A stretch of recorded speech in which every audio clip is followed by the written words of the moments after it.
that kind of drive and the momentum, because there's so much vulnerability to her as well. I've got to tell you that I absolutely loved this show. This is one of those shows where I started to watch it and I couldn't stop, and I finished it in 2 days. Like, I needed to know. Oh, good. Yeah, where it was going. So what was it about this show that made you want to be a part of it? I think that I love the journey of it. It's exciting, isn't it? I mean, people often talk about futuristic, dystopian, blah, blah, blah, blah, to generalize a theme, etc. But it's the fact that the bucket is endless. You know, you can go wherever you want with the story. And for me, it's the character that pulls us through. And it's Juliet's journey, which is phenomenal. But the fact is, I fall in love with all the other characters around her as well. There's momentum to everyone. There's a drive. Her actions has repercussions that create ripple effects. I love those stories. I love it. And then to also, like, what's it like to wear two hats? Because you produced it as well, which I can only imagine is super difficult while you're trying to act. No? No.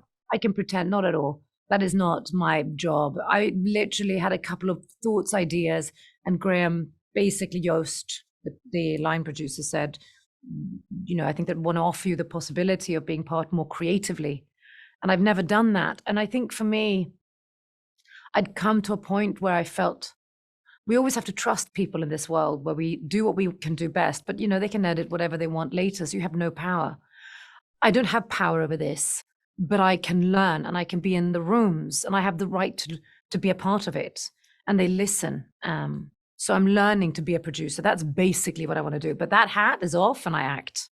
Yeah, I love it so much. So your character, I love just how, like, oh, she's so like, I'm going to figure this out. I don't care. Even when she starts to learn things that really hurt her deep down inside, she's like, I don't care. I still need to, like, figure this out. And I love it so much. Is that kind of what you love about her as well? There's that kind of drive and the momentum, because there's so much vulnerability to her as well. You know, I love the fact that when she's down deep with her gang, with her people where she's safe, and she has Walker, you know, her wing woman and her kind of mother who protects her.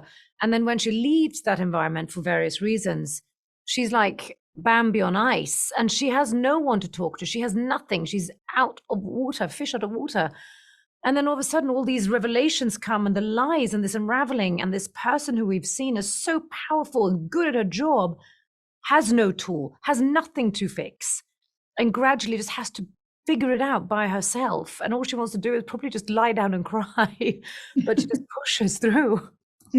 And then I love that. That's the best way to describe it. For you personally, if you were in the silo, Rebecca, do you think you would go out and like have to, like, I'm going to clean, I have to know, or would you just kind of be content in there? I mean, to be honest, there's no real answer of yes and no. And because I don't want to spoil it for other people, I think my issue is, if you live in a world that you've lived in for 200 years, it's your normality, right?